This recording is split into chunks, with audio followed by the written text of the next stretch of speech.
Hello, everybody. It's Thursday, which means we are back live with my friend Hunter Robinson. Hunter has not been here since last September. Hunter, how we doing? Doing well. How you doing, Ryan? Doing fantastic. For everybody that may not remember, because it's been like a completely different world since the last time you were on. First, before we start saying hi to everybody, why don't you introduce yourself again to everybody? And reminder, Hunter's letterbox is in the description below. Give Hunter a follow. He watches some really interesting, unique picks sometimes, and it's nice to dive into somebody that's not watching a lot of the same stuff as the rest of us. So yeah. Yeah, so I'm trying to think how I introduced myself the previous time. Right. Basically, I'm like a lifelong movie fan. Grew up watching a lot of classic movies with my parents and grandparents, and as I got older, I got really into action, kung fu, like genre cinema. I love Jolly, and so yeah, and that's I don't know. I guess that's my brief history as a film fan. Hunter's been hanging around the channel for a long time. He's a patron. You can talk to him on the Discord. He is a wonderful person, and I'm happy to have somebody like-minded on to discuss. And the crazy thing is, we've been sort of planning this since like the moment he got off his last appearance. I think it's September, right? Yes. God, 9 months. That's crazy. So yeah, we've been talking about it since then, and the discussion that we were going to have has changed multiple times, and I'm very grateful we didn't go with the big one. At first, we were talking about doing let's do our top 10 just favorite films of all time. And I've been so busy these last 2 weeks. I know that if we had done that, I would have been up to like 4 a.m, probably 3 times, just obsessing over this list. I'm also glad we didn't do it because my list is so boring. I mean, it's Jaws, Texas Chainsaw, like nobody. These movies have been talked about to death, Right. and at this point, I have nothing to add to the conversation. So I think it's for the best. I agree. Tonight, in case you did not read the description of the title, we're going to be talking about some of our favorite props from films. So we're going to be discussing 5 props from films that are made for that film specifically, not like this cup that everybody had in the 1940s that's in some specific scene, or the Buick in Evil Dead. Yeah, there's 14.3 million of those that were made or whatever. So we're talking about things made specifically for a film as best as we can tell, and I hope people like our list. We're going to be talking about that a long time later. First, we check in with a lot of people that are here already. What's going on, Griff? Dude McMahon just ordered Cry the City from Kino going out of print sale in honor of Will, making me realize how few of the Robert Siodmak's films I've seen. That's a good time to remind everybody that I didn't post about it today, but the Kino Lorber going while supplies last, I guess is what they call it. They added 75 titles to that list today. And a good reminder to everybody, that doesn't necessarily mean jump on there and spend all of your money or these are going to be gone tomorrow. The truth of the matter, some of the items on that Wild Supplies last sale have been there for a year plus. That being said, if there's something that you're worried, like I would be really upset if it was gone, you might want to get it because some of them just disappear out of nowhere. But others, they seem to sit there for a year and a half. So don't feel like you got to drop a ton of money or these will be gone forever.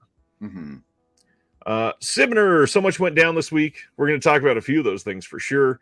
Let's see. Paul is here. What's going on? Yep, another one looking through the Wild Supplies last sale. Stan Geezy, good evening. Recent watches: Ragtime, Attack of the Demons, Shiny Happy People, and the Duggar documentary. I need to watch that Duggar documentary. My wife is kind of pushing me to watch it with her. And Attack of the Demons, I need to get, especially after what you and I talked about, Stan. Some recent watches. You want to talk about some things you've watched recently, Hunter? Yeah, so I watched. Well, I have one of my recent pickups is the Eureka release of Burning Paradise, which I just watched last weekend and absolutely loved it. Is that your first time? First time, yeah, and it's probably like one of the 3 best movies I've watched this year. Wow. Yeah, I probably agree. Yeah, and my top 3 are all Hong Kong movies, actually. The John Woo movie. Oh man, Oh, I can't. Oh my gosh, the John Woo movie that's like clearly inspired by Apocalypse Now and the Deer Hunter, Bullet in the Head, Ah, Bullet in the Head, and then the Patrick Tam movie, The Sword, and then Burning Paradise. nice. I loved the action's amazing, and it's a great setting for a martial arts movie. The kind of gothic setting, like all the skulls and even like the Yeah. murals. There's one mural that would make a pretty sweet metal album cover. I mean, it's pretty awesome, and the humor works, which I feel The like is humor in a is Hong so Kong, great. but it's very funny. So that's probably the best thing I've seen recently. I've also, when I don't have time to watch a movie, I've been watching some episodes of Star Trek: The Next Generation. And there's an episode called, I think it's called The Next Phase. And it's got a great premise. I don't know. Are you a Star Trek fan? I've tried a few times. I've liked a few of the films enough, but not anything to like be super dive in. I've not seen. I don't think I've seen any of the series all the way through. Although I think I've seen most of Deep Space Nine. Okay. So this episode, there's a distress signal on a nearby ship, and like 5 characters, beam from the Enterprise to this ship, and 2 of them come back, but there is a malfunction with the beam, and they don't rematerialize. And the crew thinks that they're dead, and they're like planning their funerals, but because of some element on the other ship, the 2 people came back and they're actually like cloaked. And so nobody can see them, but they're there. But one of them believes that they've died. And they're walking around like saying goodbye to the crew, basically, even though no one can see or hear them. And it's very well done. And I was really impressed with the episode. I've seen like maybe 4 episodes so far, and that's by far the best.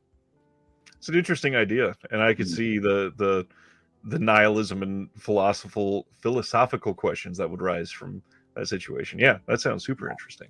Yeah, it was good. Diving into some more people, Dustin's here. Good evening. Ready for a scintillating night of blue announcements and frivolity. I think we're going to deliver on both of those tonight. We've got quite a few frivolous things to discuss. What's going on, Cam?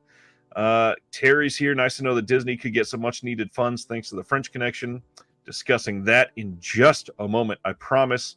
Ash had a question. If you did not see the comment I left, send me an email. I will check them out for you. I promise. Silent Mandibles here. What's going on? Tony, hello. Z-Pam, hey everyone. Ken Carlson, what is going on, my friend? Jeff K, hello. Distorted Visions, thanks for showing up live, my friend. Hello. Blake is here. Sardis, greetings from Texas. Dave James, hello, my friend. Let's see, Tom is here. What's going on? Sardis, we will answer this question, I promise. French Connection got under a lot of people's skin this week. All right, let's get into that first then. French Connection. So there is an article that went out, I think it was 2 days ago now, and essentially what we have found is that somebody has edited the French Connection on the Criterion channel, and it is missing, I think, 9 seconds of a scene, and the only speculation here is because it includes the N-word. Now, I personally don't agree with going back and censoring any of that. However, if you're going to do it, I really wish they would do it right and at least clean up the scene a little bit. Nope, they didn't care. They went in and it's chopped to hell with a quick cut. It's not well done at all. It completely ruins the pace of that scene. It's bad. It's a terribly jarring edit. This is just another feather in the cap for physical media people, and I understand that a lot of people are very quick in the comments right now to say, this is why I collect, this is why you need to collect, and that's true to a point, but there's a lot of condescension that's coming with that. And then the other side, which is really, really toxic right now, If you go look at the eBay prices on the French Connection in the last 48 hours, there are titles listed for $250 for a Fox Blue that was $5 in like Big Lots a couple years ago. That is crazy. Like, I understand capitalizing on a moment, but also it's one of the best films of all time from one of the best directors of all time. People should just have access to films, and we really should not be censoring films like this retroactively. What do you want to say about the censorship, Hunter? Yeah, I mean, I agree. I think I actually knew some people who had an issue with like HBO having a disclaimer before Gone with the Wind. Yep. That's nothing compared to just removing. Even 9 seconds is not that much, but who knows what could happen, how it could affect other movies, and what they're removing says about the character also. Yep. So yeah, I mean, I'm definitely against it. And one of my friends, I mean, we just talked about this, texted me and said that they watched Once Upon a Time in Hollywood on the Starz streaming network, and they removed the line "Don't cry in front of the Mexicans," which doesn't even make sense to me. That's not a slur. That's not. I don't know. I don't get it. The situation that we find ourselves in, like, there are changes being made to cinematic history that we have displayed an entire culture through some of these characters. And if we start erasing that, just like we are doing in this country right now with banning books, with removing things that people should see and learn from mistakes of our past, you completely run the risk of putting yourself in this totalitarian regime, essentially, of believing something is true when it's not even remotely true. And it's so hard to look back on that and just be like, cool, this is happening. I don't understand it. And the worst part is to do it silently. Like, Criterion could have come out and said, hey, we were asked to do this. Disney could have come out and said, hey, Friedkin, I know this didn't happen, but Friedkin came back and said, I regretted that. And he has full control over his films. He asked us to remove it. Friedkin would never do that, for anybody that doesn't know. This is the sort of thing that if you do it and don't say anything about it, it brings more attention to the negativity behind it. And I really wish we had some form of transparency here.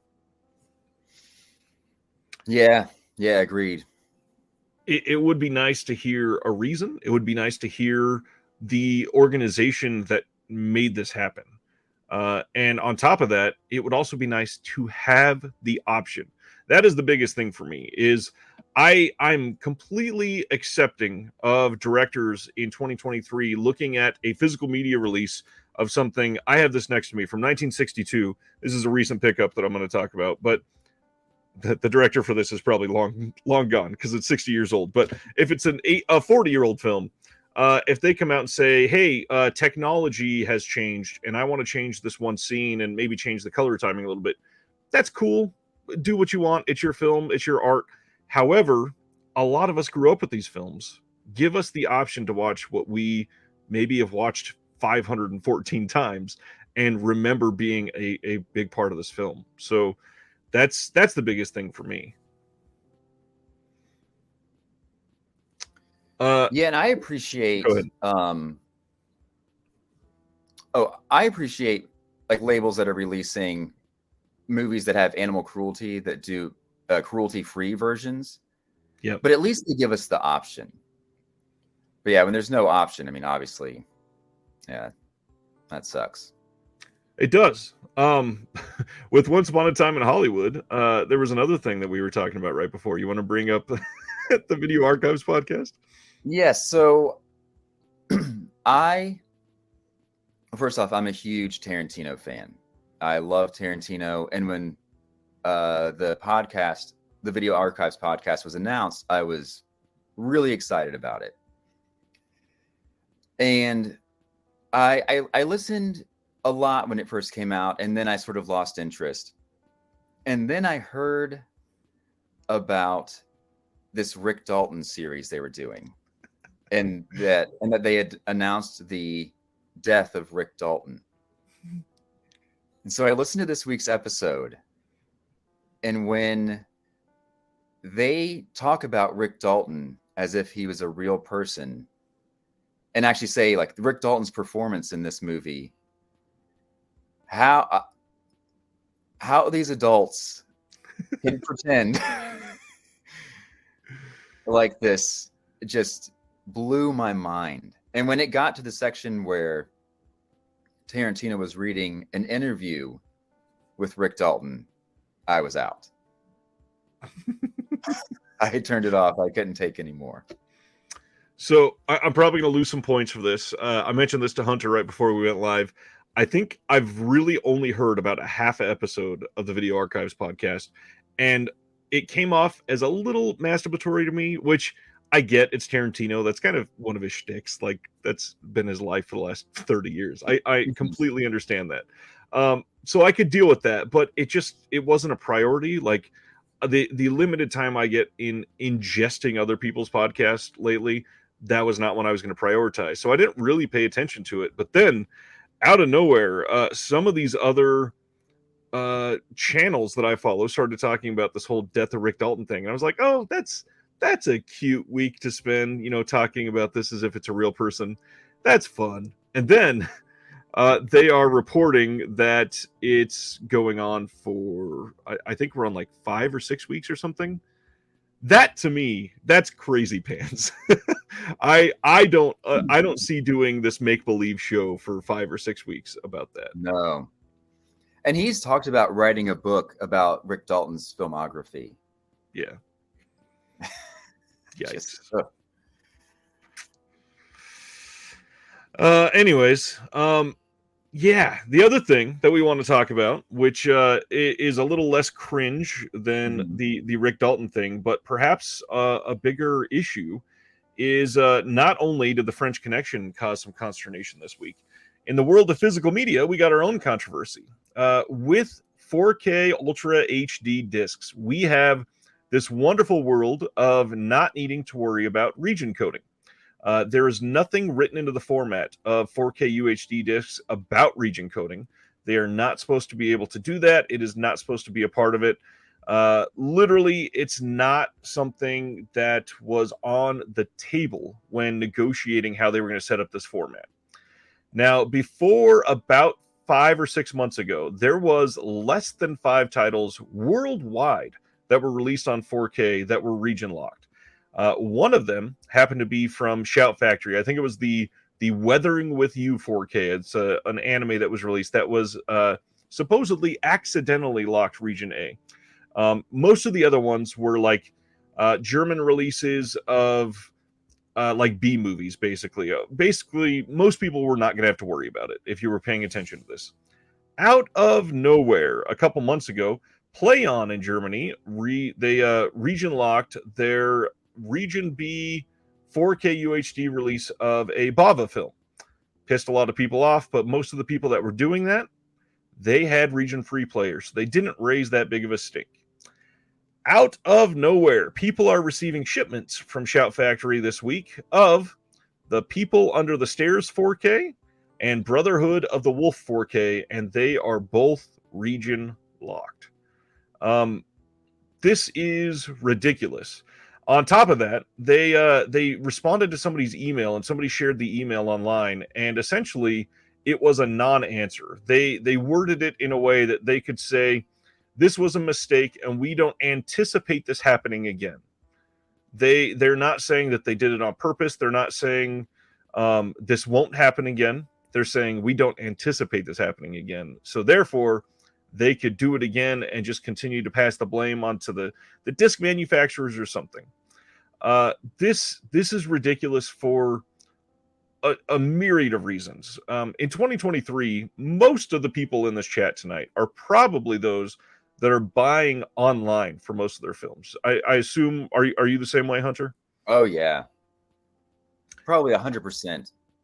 Yeah, I honestly, I think the only things that I don't do online are the super rare Best Buy pickups of something mainstream that I wanted. I don't know. It's an odd situation for sure. But and I guess I should have asked, are you region free? Yes, That's as what I of thought. last year. Yeah. So I am trying to figure out why they would ever do this. Um, First off, Brotherhood of the Wolf has another 4K release that is out there that is region free. You're basically just saying, I don't want money for this release because people are going to be able to buy this elsewhere. The People Under the Stairs, however, this is the only 4K release of this film. And I love The People Under the Stairs. It's one of my favorite Cravens. I think it's really well done. I don't understand why, in this situation, we have such a beloved film that we're just holding up a middle finger to literally the rest of the world. Um, I don't think that there is anything that we could say this could be in the contract because, again, UHD does not have anything in the format about region locking. And if I owned a label and somebody said, "Hey, let's sign this contract, but we're going to include that it has to be region locked," that's not in the format. I'm sorry. I don't know how we can sign that contract at this point. This is Well, baffling to me. The Scream Factory, they might start charging $40 for unlocked UHDs. Yeah. Scream Factory is making a lot of weird choices with pricing over the last few months, for sure. Yeah. Yeah. So this made a big stir for a lot of people, and like Tony here, Tony is from the Imprint cast. He's in Australia, and he says for us in Australia, it caused such a stir. Apparently, there will be a replacement program. That is the first I'm hearing about a replacement program. If that's the case, cool. But at the same time, maybe they were testing the waters and people noticed and they're like, oh shit, maybe we should do something about that. This isn't cool. I am baffled that these companies are doing this, and I really wish that the individuals that could have control over this format would do something about it. Because at this point, we're up to around 10 titles that have been region locked. We shouldn't be adding any more to that list. That's crazy. Yeah. Sibner in the chat says, I'm telling you, Shout will be the first major label to go under, at least in the US. I mean, I guess it depends on how you define major label, but at this point, that would not surprise me. There's a lot of people upset about a lot of their choices lately. I can't tell you the last like Shout or Scream Factory release I even picked up. I mean, it's the hard part is they're starting to do a lot of the Asian titles that people want in the US. So like the Shaw Brothers classics, people want those box sets, and a lot of people are making the joke about calling them Scratch Factory because they'll show up and half the discs will be scratched. And I mean, if that continues, if they keep having this go on, who's gonna trust them anymore? It's getting pretty bad. Yeah, I will say their Shaw Brothers sets are like the first things I've been interested in a while. I'm going to wait for a sale, but I probably will get those. They look nice. And then they did the Jackie Chan collections. They did that. Mm-hmm. I keep forgetting the exact title. Is it the Brave Archer collection? It was like 5 films. Yeah. That's one that I wanted. But I mean, again, that one I think that was a site exclusive. I don't understand their choices here. Yeah, I think that one is a site exclusive. All right. That's enough, I guess, crapping all over Shout Factory for the night. To sum up the first couple things, censorship is always bad. Mm-hmm. And accessibility is always good. And what both of these situations are showing us is that greed will kill a lot of what we love, no matter what. It seems to all come down to money always. Mm-hmm. And I don't get it. I'm not in that mindset. I can't do it. I couldn't find it in myself. Speaking of Imprint, I just said Tony's from the Imprint cast. Let me share some recent Imprint arrivals. These are for review that I will be talking about soon. I have I realized the other day I had put up 3 reviews for Imprint Films and forgot to schedule them. So those will be going out either starting tomorrow or starting on Tuesday. This one is The Spiral Road from 62, and this has an audio commentary by Daniel Kramer and David Del Valle, who was recently on the channel. Daniel Kramer was. And then Kim Newman is on this one talking about Rock Hudson. Next is a version of The Great Gatsby. This is from 1949. This has an audio commentary by Jason Ney, and then Professor Sarah Churchwell on The Great Gatsby, and then Christina Newland also gives a featurette on this. A lot of these titles this month was looking really good, and actually I was on the Imprint Cast the month that these were announced, so I talked about some of these already. The Long Voyage Home, this one is 1940. This has an audio commentary by Elaine Silver and Jim Ursini. And University of Warwick film professor Jose Arroyo speaks on the film as well. And then Cambridge University English professor Jean Chathia on Eugene O'Neill and The Long Voyage Home. Yeah, this one is high up on my list to watch soon.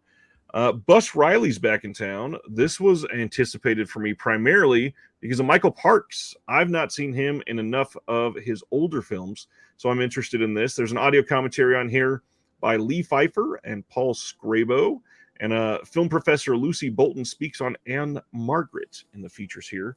It's from 1965. Jeff, I have to, yes. Then I think these last two were my 2 most anticipated from this month. This one, The Catman of Paris. This one looks wild. Very interested in seeing this. This is from 1946. This has an audio commentary by Kim Newman, who's amazing, and Stephen Jones. And then there is a video essay on this called Mark of the Beast, Myth-Making and Masculinity in the Catman of Paris by Kat Ellinger. Very stoked to read and listen to that. The Republic Picture Story feature-length documentary about the pioneering studio featuring hundreds of clips and on-camera interviews. That's from 1991. I will definitely take a look at that. And finally, 1968's Uptight. This is one that was released on Kino Lorber before. Definitely need to see this one. Audio commentary on here by Elaine Silver and Jim Ursini. And then film critic and writer Christina Newland speaks on Uptight. That's from this year. There's also a video essay by Daniel Kramer again, who talks about the radical exiles of Jules Dassin. That was a long time to just keep speaking. Sorry about that. Let's see. We got a couple more chats to talk about. Steve, what's going on, my friend? Sardis, I hope they include Wayne's language coach as an interview. That would have been fun. He's probably long gone. Jeff says, leave the Shaw stuff to Arrow. Daniel, Shout keeps circling the drain with the rehashing of the 4K titles. Meanwhile, Vinegar Syndrome is outdoing them with deeper cut, more gruesome titles. This is true. Joe Jack, is region locking a 4K pure greed or part of licensing? Again, I don't see how it could be part of licensing. That would be a great question. Daniel says, if you pre-ordered anything during Partner Labels Only month, check your inbox. VS is sending out $5 coupons and a stacking is active till the 12th. I didn't get one, so hopefully other people got them. Interesting. All right. Are you ready for some announcements, my friend? Yeah, I'm ready. Let's do it. Starting with Ghoulies 2 coming from MVD Rewind on September 13th. And now, this is one of the coolest things that I've seen a boutique come out and say. So Eric Wilkinson from MVD Rewind comes out and says, do know I am working diligently behind the scenes to procure the best materials for a future release of Ghoulies 2 on 4K. And in fact, I'm keeping the number 3 spot open in the 4K LaserVision collection for Ghoulies 2 once we are able to move forward. These title licenses have a ticking clock and has been a massive undertaking to get Ghoulies, Swamp Thing, Rain Man, and others prepped for a release. And truth be told, we have to at least get this out while I continue to work behind the scenes on a 4K release of this title. So, if you are really wanting Ghoulies 2 on 4K, he's basically saying, don't buy this because I'm going to do my best to get this out eventually. So, yeah, this is an interesting one. I'm curious to see how this is going to do for them with coming out and saying that.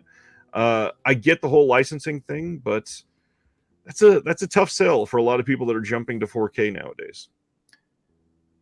Yeah, that is tough. I mean, I don't actually Ghoulies. I'm not super interested in. But I think if I was, I would just hold out for 4K. It's a good choice, and I like Ghoulies. I'm not as hot on all of the sequels as everybody else. I don't need to watch Ghoulies Go to College or whatever. Mhm. I think that they're fun films to watch every 11 years or whatever. But yeah, this is nice. And then people that don't have this in the U.S. will have access to it. And again, accessibility, always a good Mhm. thing. Yeah. Next up, The Beast is coming soon from Kino Lorber. This is from 1988 with Jason Patric and Stephen Baldwin. I have not seen this one, I don't think. Have you seen The Beast? No, I've never heard of this one. So I looked this up when this got announced, and this has incredible reviews. Like, most people seem to love this title. I don't know how I haven't seen it, considering when it came out. It's most likely one that I probably should have had access to when I was younger, and it just wasn't my thing. And it was directed by Kevin Reynolds, so I definitely should have seen it. I'm eager to see this one, but of course, no release date, as Kino does to us a lot of the time. Yeah. Next up, August 8th, they are releasing Strangers in the House, and this is from 1942. This is adapted by Henri Georges Clouzot, and it's from the novel by eminent crime author Georges Simenon, who also did the Maigret titles that they put out recently. There's a new audio commentary on this by Howard S. Berger and Nathaniel Thompson. And looks like a pretty killer noir release from them. Cool. Yeah, this is another one I'm not familiar with. Very French. Yeah. Very French. Sibner, when you say soon, Ryan, you mean what, 4 years, 5? I mean, there's a couple of their titles that they are very behind on that they've announced. So hopefully kind of soon. All right, so this just came out in theaters this last weekend, but we are getting a Walmart exclusive Blu-ray steelbook. This is not 4K, just Blu-ray of Spider-Man Across the Spider-Verse. There is no date about this yet, but when this was posted, there was no 4K steelbook announced, and now there has been. We'll talk about that in just a little while. Are you clamoring to the theaters to see this, or? I'm not. I haven't seen the previous one. I can't remember what it's called. Is it Into the Spider-Verse? I think it's Into the Spider-Verse, yeah. Okay. Yeah, I didn't see the previous one, so yeah, I don't know if I'll see this one either. But the reviews are amazing. The reviews are astounding. And I got to admit, the previous one might be my favorite comic book movie of all time. It is so well made. It is incredible. And most people are saying this is even better. Yeah. Which is crazy. Next up, the Kino Lorber titles keep coming, and they are releasing North Dallas 40 from 1979 on 4K. This was a previous imprint release, and once again, Kino is getting one of those and putting out a better release of it, seemingly at least, in the actual film itself. I am not sure if they're going to get all the features that imprint did. They do not seem to be able to do that with a lot of the imprint titles. I feel like imprint is doing a pretty good job of keeping their features exclusive to keep people enticed to coming back to their titles. But the North Dallas 40 release from imprint looked good. This is probably going to be the same restoration and scan that was used for imprint. This will just get an HDR pass and then put out as a UHD. It looked good. I was a fan of the way it looked. I'm not a huge fan of the film, but I hope people that want it enjoy it, because it's probably going to be a decent release. Yeah, it doesn't look like it would be up my alley, judging from the poster, which maybe I shouldn't do, but not a 70s sports comedy person. No. Mm-mm. I get that. Next up, company that we have not heard from in a long time. We are getting 2 titles from Anti-Worlds releasing, which, for those of you that may not remember or may not have ever heard of them, this is like the sister company of Indicator, essentially, in the UK. So Indicator are primarily focused on films that are at least like 15 or 20 years old and way older than that. Anti-World so far has been mostly modern films. Now, they do the same type of case, they do the same type of features, they do the same type of focus on context for the film, on doing really great with essays and delivering short films and everything that they can with it. Yeah, Anti-Worlds is fantastic. That being said, they've not put out very much. They've released, gosh, I want to say like 8 or 10 films, and then this is going to be like number 11 and 12 or something like that. They're great though. If you are interested, you may want to go to their website.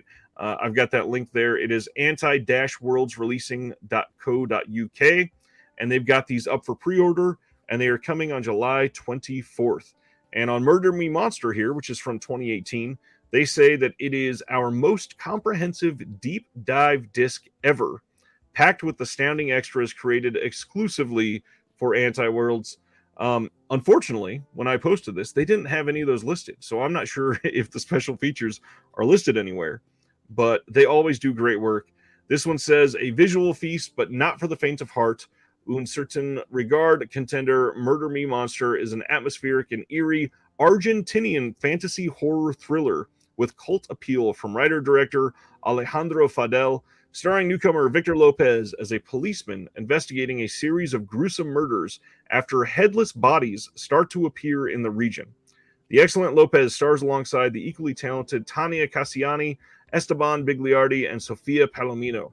When rural police officer Cruz investigates the bizarre case of a headless woman found in a remote area by the Andes Mountains, David, the husband of his lover Francisca, becomes the prime suspect. David is sent to a local mental hospital after he blames the murder on the inexplicable appearance of a monster who he claims brutally beheads its victims after they plea, "Murder me, monster." As more bodies are found, it becomes apparent that the culprit may still be at large, and Cruz must work fast to determine who or what the real monster may be. This sounds awesome to me. This does sound pretty cool. Yeah, I've never heard of this label before, but this sounds pretty intriguing.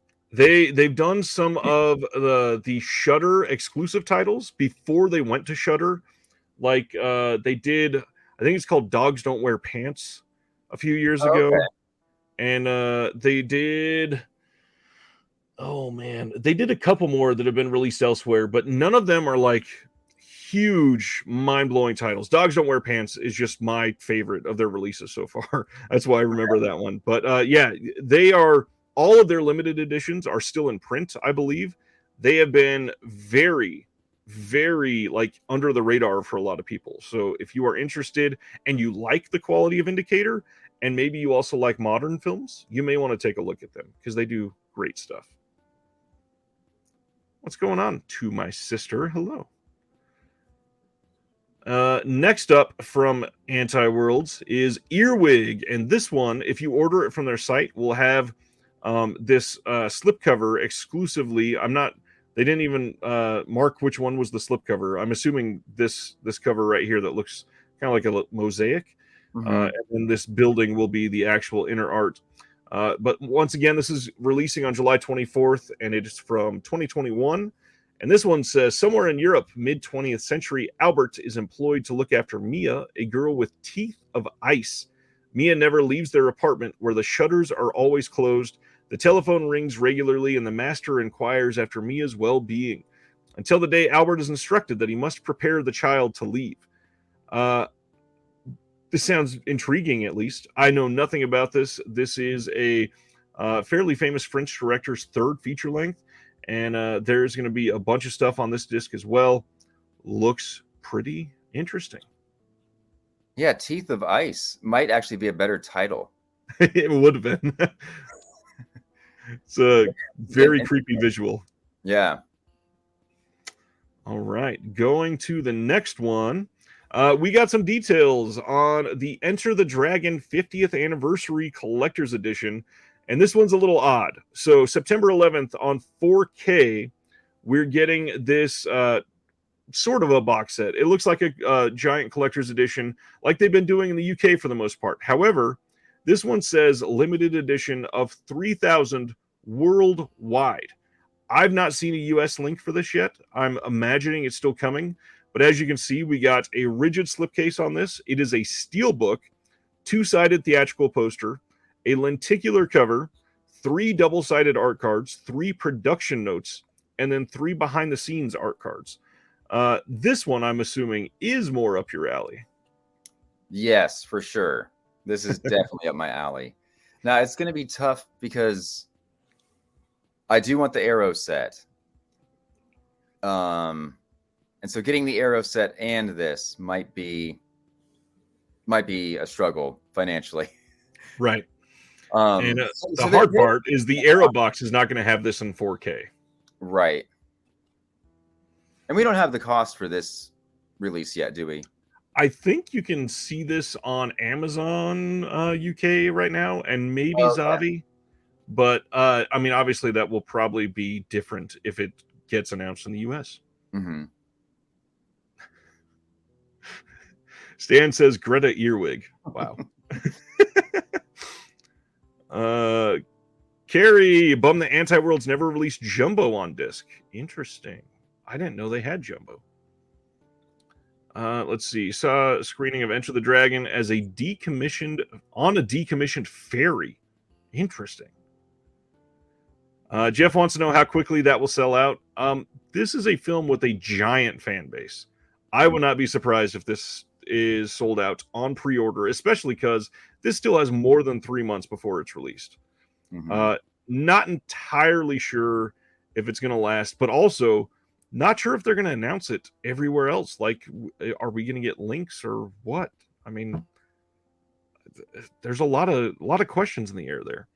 Now, a lot of people, they've got the Criterion set. They don't see a need to update to 4K on these. Totally get that, especially because there's no new features on this. All of these special features here are the same as, I believe it's even the 40th anniversary edition from 10 years ago. So it's a little disappointing. And we'll talk about special features a little bit and a little more too. Yeah. Stan says, I first saw Enter the Dragon on a triple bill with Shriek of the Mutilated and the Texas Chainsaw Massacre. What in the hell? Wow. Well, first off, none of them really fit together, but how did Shriek of the Mutilated get in there? Interesting.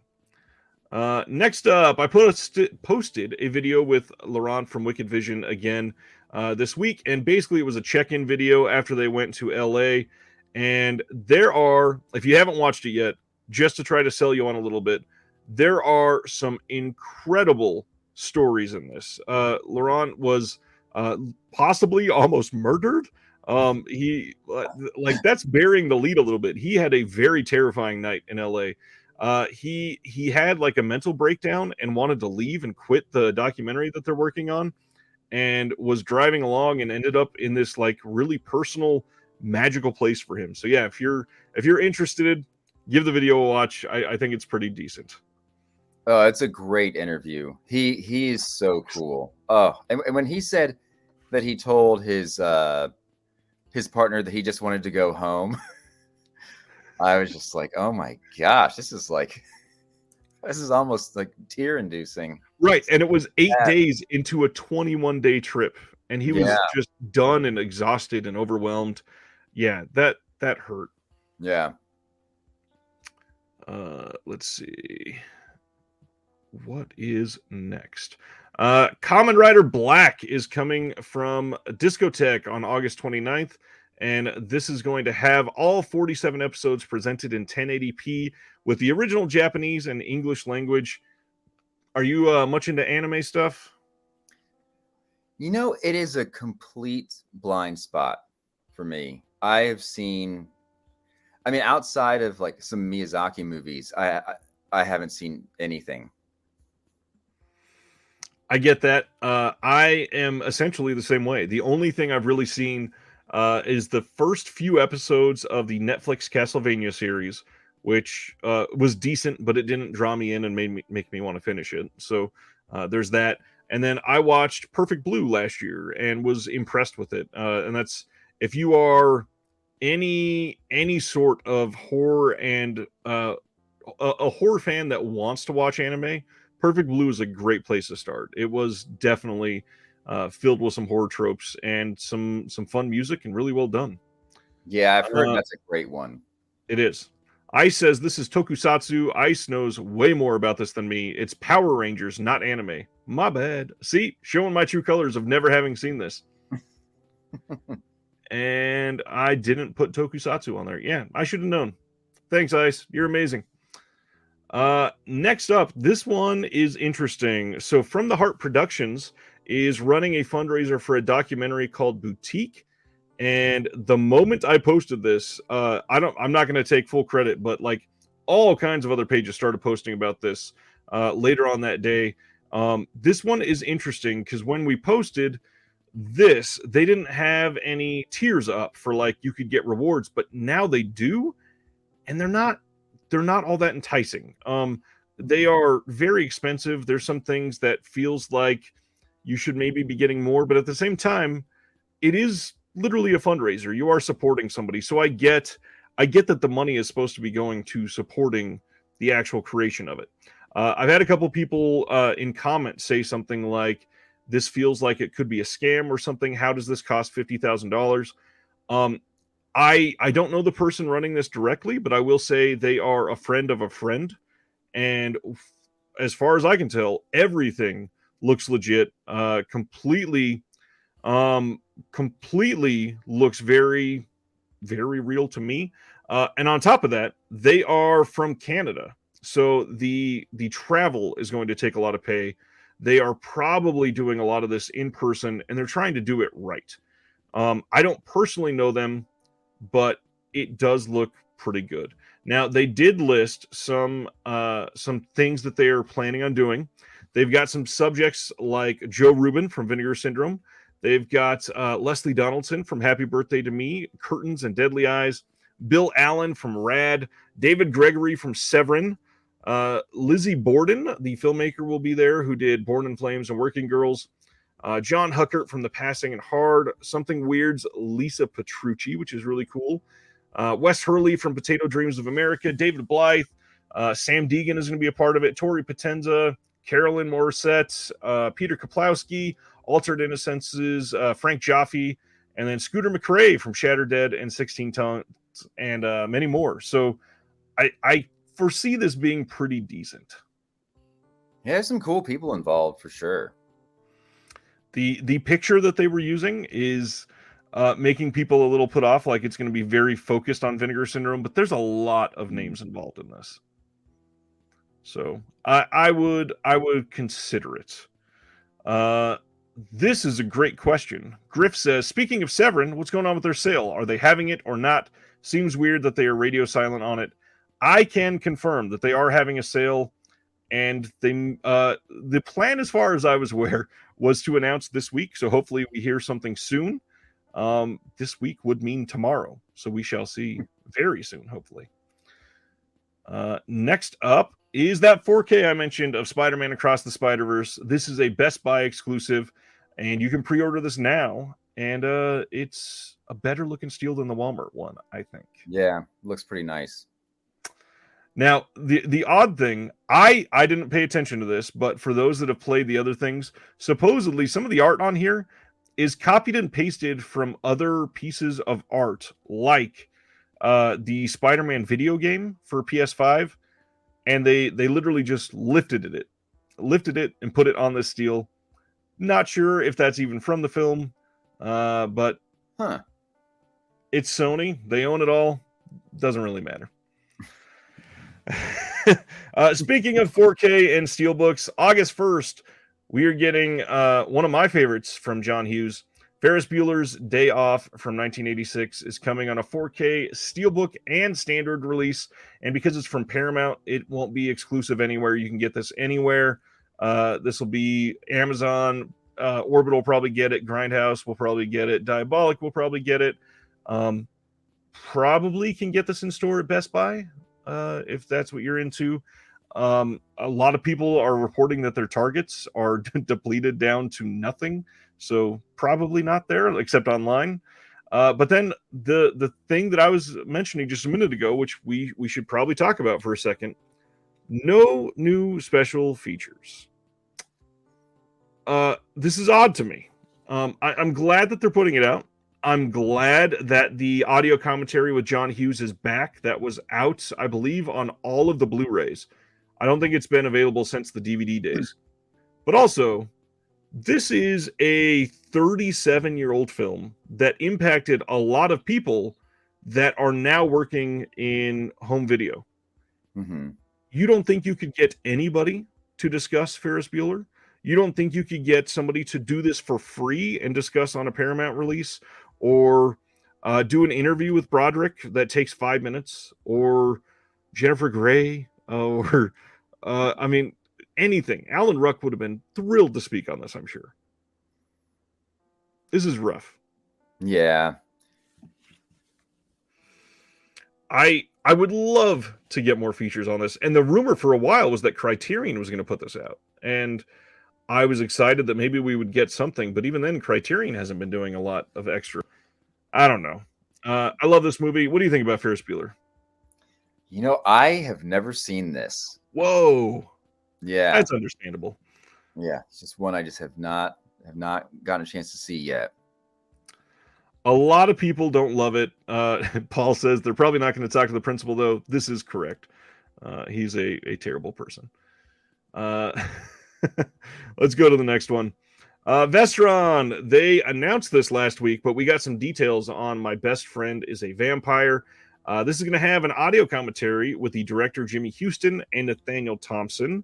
They're going to have a conversation with the writer and associate producer Tab Murphy and the production executive Ken Aguado. There's going to be an interview with actor Paul Wilson, and then the standard trailers and galleries and all that. This is up now for pre-order and seems to be fairly low priced like the other ones, maybe slightly higher, but it's also a while till release date and could go down even more. That's July 25th, just in case you forgot. Next up, we got some release details for Clay Dream that's coming from Oscilloscope. I announced this last November as coming in the spring, and then it got slightly delayed. This is finally coming out at the end of this month on June 27th. And the coolest thing on here is that this is a story about Will Vinton, who revolutionized the animation business during the 80s and 90s and created all kinds of iconic characters like the California Raisins and the Noid for Domino's. But then the most important thing is that this is going to have the entirety of Will Vinton's animated short filmography from the 20th century, all the way from 1974 through 1982. And there's a lot of stuff it's including. I'm very glad to be getting this as part of my Circle of Trust from Oscilloscope. They've done some incredible things, and I love animation, so I'm very, very curious to see this.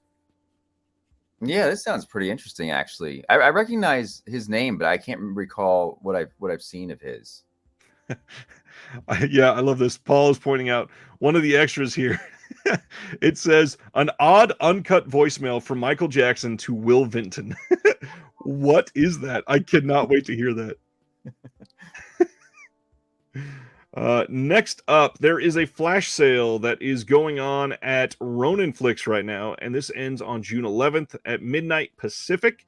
And just like with Ronin Flix, a lot of their sales have discount codes. And for this one, you get an extra 30% off with a purchase of 3 or more titles, extra 40% off with 4 or more, extra 50% off with 5 or more.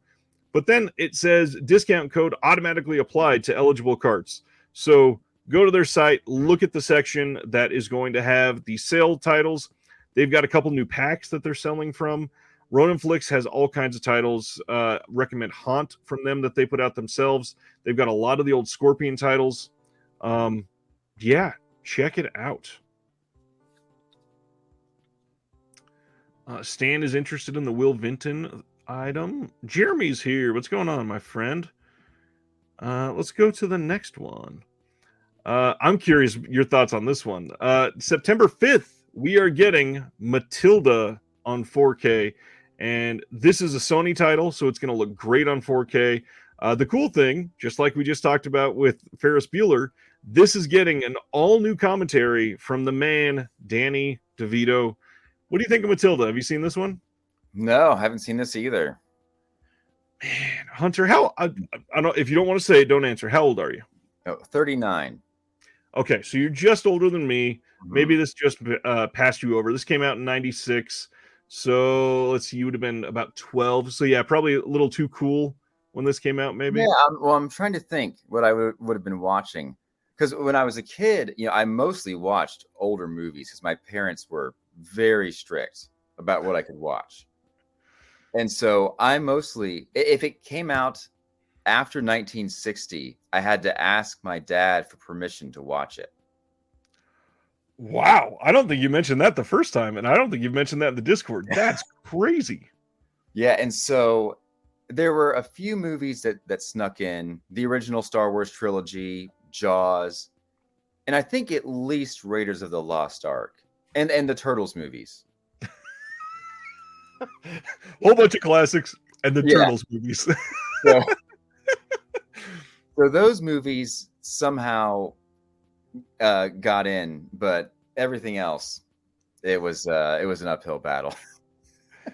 So I had Ken Carlson, friend of the channel, who's in the chat earlier. Not sure if he's still watching. He messaged me about this one and said, basically, you've got to be kidding that they are putting this out on 4K before some of these other classics. And I had to explain, like, Matilda is a generation defining film for a lot of people. And the funny thing is, this thing was basically a failure on release. A lot of people saw this as not a great movie. This was looked down on for a long time until about a decade later, when a lot of people that were younger in the 90s that were really able to speak up and defend a lot of this. Plus, the stories came out about how Danny DeVito kind of cared about the star of this film, Mara Wilson himself. This movie is incredible. It depicts, the story of real bullying in a family, basically, like the fact that a child can be bullied by parents, and that's not something that a lot of movies are open to sharing.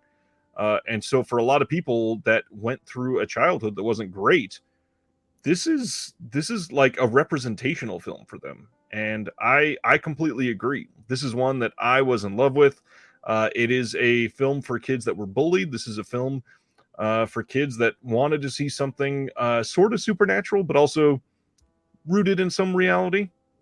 And then Danny DeVito, he just brings that magic to everything he touches, and he directed this. He killed this movie. Oh, I didn't know that he ever directed. Yeah, he did really well, and he's one of the main characters, obviously. And Rhea Perlman, or Rhea Perlman, however you say her first name, she's in this as well. And this is incredible.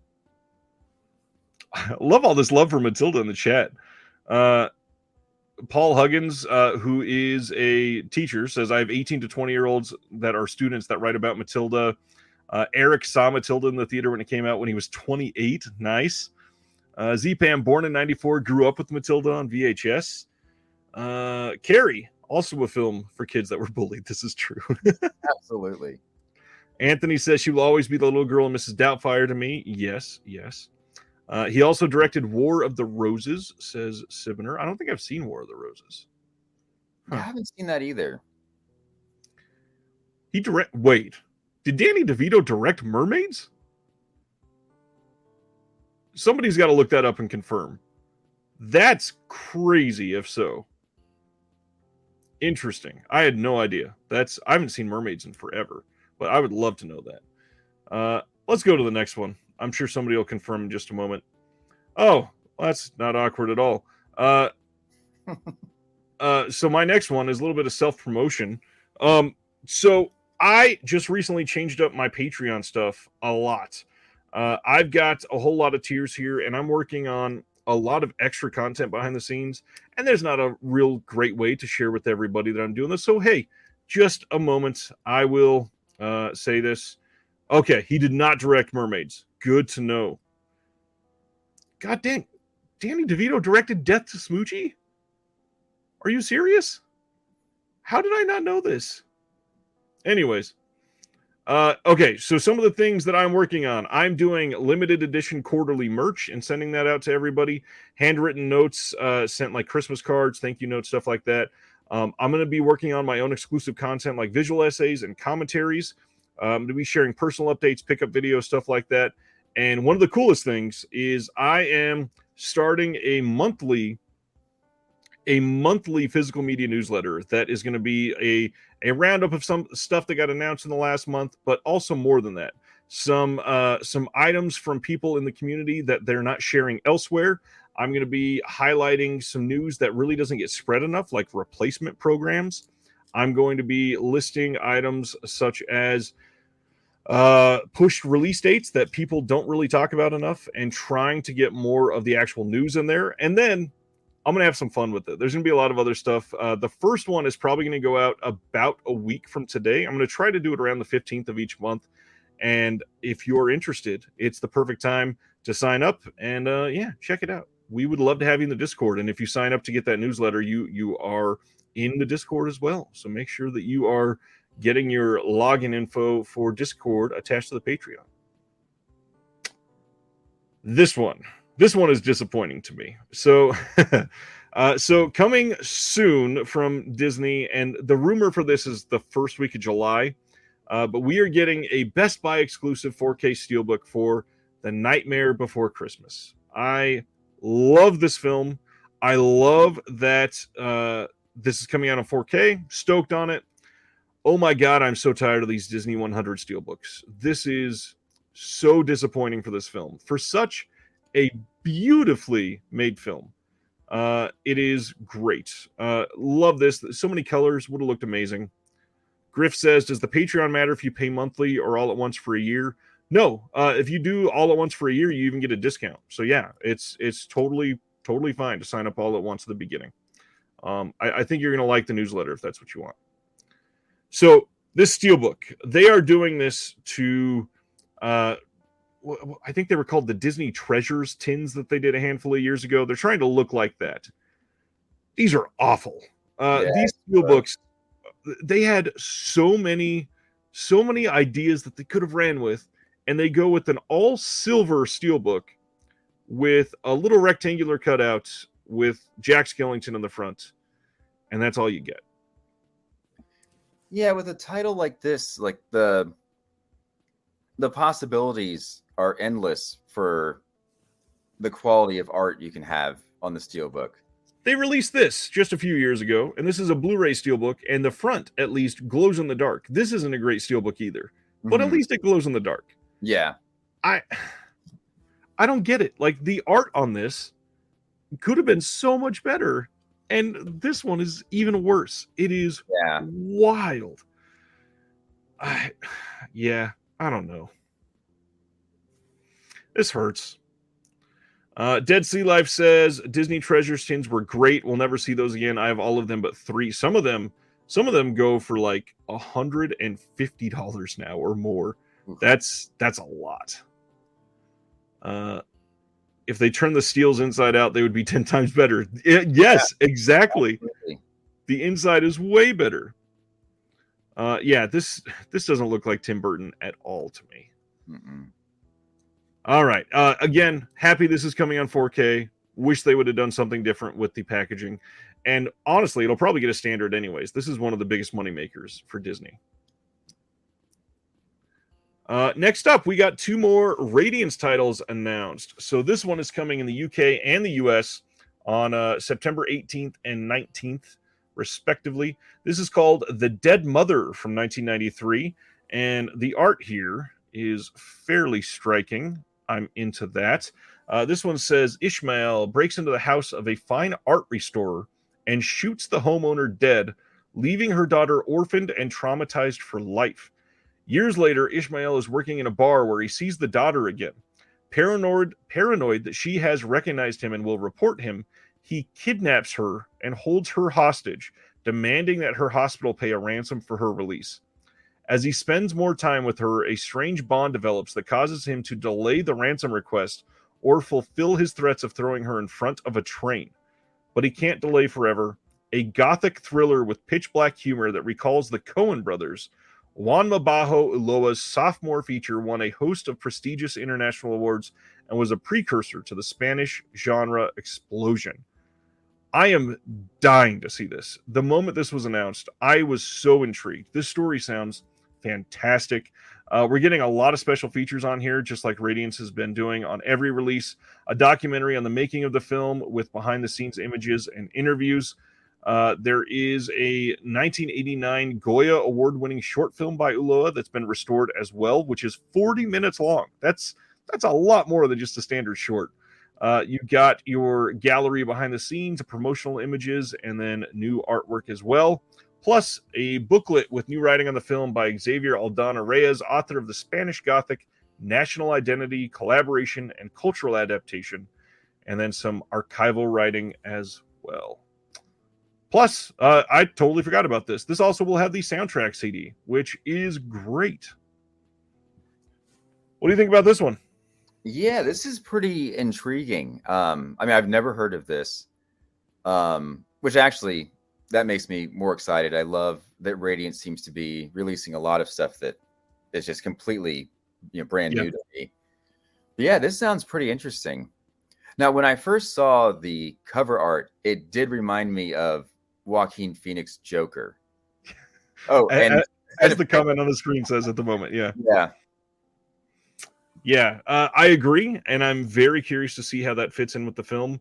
I've been a big fan of Spanish cinema over the last couple of years. I definitely want to see more of it, and I'm glad that they are continuing to put it out. Now, I will say nothing about this vibe makes me think of the Coen brothers. Which is didn't they reference the Coen brothers in the? They did, yeah. They said black humor that recalls the Coen brothers. So if there's humor, I could see that. I could see that for sure. Next up, the other one that they're putting out is Scream and Scream Again from 1970 with the GOATs, Vincent Price, Christopher Lee, and Peter Cushing. This has had multiple Blu-ray releases in the States. This has never been released in the UK. So September 18th, only in the UK. This is getting its UK debut on Blue. We got a commentary on this with Kevin Lyons, author of the Encyclopedia of Fantastic Film and Television, and Jonathan Rigby, who is the author of English Gothic Classic Horror Cinema from 1897 to 2015. New interviews with actors Julian Holloway and Christopher Matthews, the editor Peter Elliott, and prop man Arthur Wicks. Ramsey Campbell does a featurette on Christopher Wicking and Peter Saxon. There is a Gentleman Gothic, Gordon Hessler at American International Pictures, a documentary on the filmmaker's work for the studio featuring Hessler and critics Jeff Burr, David Delval, Steve Haberman, and C. Courtney Joyner. That's from 2015. And then an archival interview with Uda Levka from 1999, a Super 8 version. We were talking about including other versions. This is one. They're putting on a Super 8 version, a reconstruction of the cut-down version, distributed as the living corpses of Dr. Mabuse.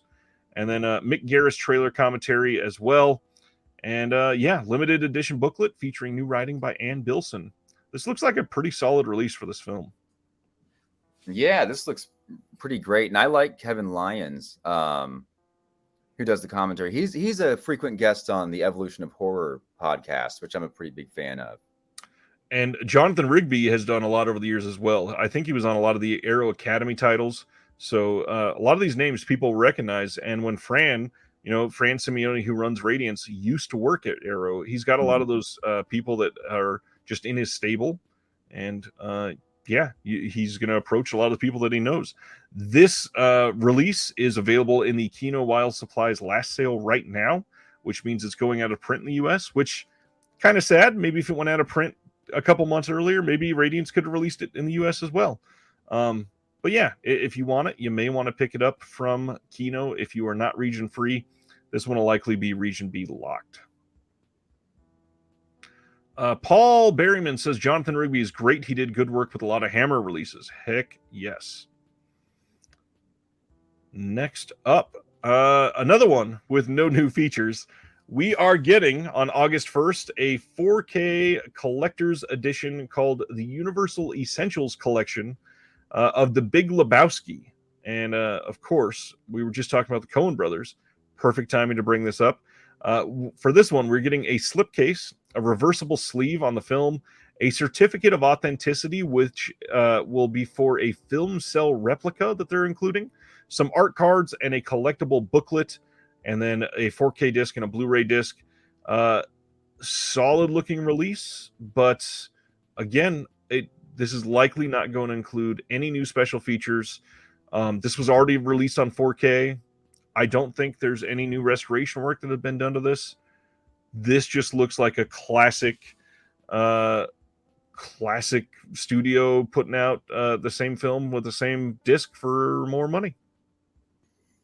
Yeah, that's disappointing. I feel like so many people would want to be involved in you could get a feature-length documentary made about this movie easily. I want to see a 2023 interview with Tara Reid about this film. Yeah, sure. Let's see. Dude McMahon says, I like The Big Lebowski, but never understood the obsessive cult following it has. I think there are better Coen Brothers films. It's because there are. Agree. Yeah, I agree. Honestly, The Big Lebowski isn't even top 5 Coen Brothers for me. Yeah, it's like, to me, it's like I'd give it maybe like a 3.5 out of 5. Something like that. It's funny, and it's got some incredible setups, but yeah, it's when you're the Coen Brothers, you're going to do a lot better on some other films.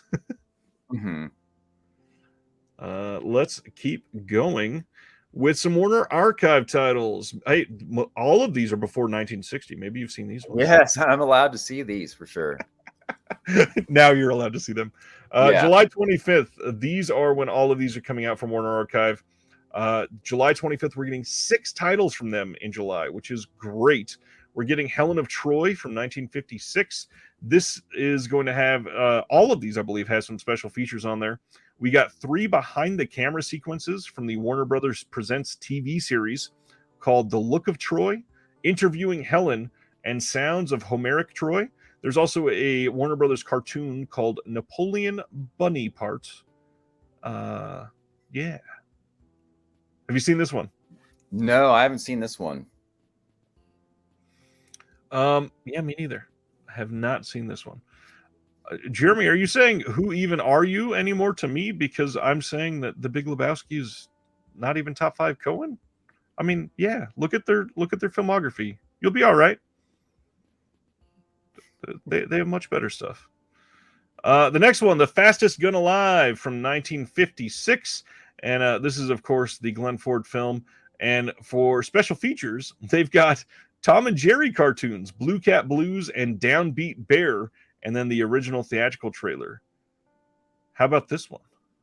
Yeah, I think I've seen this one. I watched a ton of Westerns with my grandfathers. And one of my grandfathers really was a Glenn Ford fan. I think, is it Jean Crane is in this? That's Jean Crane, yeah. Yes, yeah. I used to really like her. I think she's really good. What's going on, Video Store Review? I'm glad you're here with me. Jeremy just texted me and said, "How dare you say that about The Big Lebowski?" Come on, Jeremy, you can do it. There's so many better Coen Brothers films than this. Come on. And even if there aren't, you just like other ones more. This is true. This is true. Eli Cortez says Diabolic just shipped his Arrow Empire of Screams. Very nice. I think a lot of people are extremely excited about that release. I still need to find a way to pre-order. Well, I guess maybe not pre-order, maybe order it. Jeremy. Oh, man. It's hard to check text and chat, Jeremy. Come on. Next one. The Last Time I Saw Paris from 1954 with Elizabeth Taylor, Van Johnson, Donna Reed, and Walter Pidgeon. This one is going to have a Tom and Jerry cartoon, Touche Pussycat, and then the original trailer for this one. Yeah. This says it's a story of love and dreams found and lost in the City of Lights. The Last Time I Saw Paris, when reporter Charles Wills travels to Paris to cover the Allies' victory in World War II, he falls in love with and marries the stunningly beautiful Helen Ellsworth. The young newlyweds choose to stay in Paris, where Charles tries to make his way as a writer, but years of struggle, rejection, and poverty take their toll on the Wills marriage, and the two drift into affairs with others as their love and dreams fade. Now, after years of disillusion and tragedy, Charles returns to Paris, but can he rediscover the passion and dreams that once came so easily? Yeah, it seems like a very Elizabeth Taylor film. Yeah, I've definitely seen this for sure. I think I've probably seen every Elizabeth Taylor movie from National Velvet through Who's Afraid of Virginia Woolf. Nice. Ken is here from Mid-Level Media and says Big Lebowski might not even make it to my top 10 Coens, which that might be a hot take, but I'd have to list them out because now that I think about it, you might be right. I don't know. I still love the Big Lebowski. The Coens are incredible. Next up is Cimarron from 1931. This one is coming with Lady Play Your Mandolin, a Warner Brothers cartoon, Red-Headed Baby, another cartoon, and then The Devil's Cabaret, which is an MGM short. They are just throwing a lot of the ones that they have licensing for on all these discs, and I love that. Yeah. Because they're probably not available in HD anywhere else. Let's see. Jeremy is still upset. He says his heart. That's amazing. This has already kind of been talked about, Paul. We are talking about the Coen Brothers films probably fairly soon. All right, next up, The Broadway Melody from 1929. Warner Archive going way back there this time. This is going to have Metro Movietone review shorts. And oddly, they got access to numbers 1, 2, 3, 4, and 7. Van and Schenck Metro Movietone Act. I'm curious if 5 and 6, the materials are bad, or maybe they couldn't license it. Something must be going on there.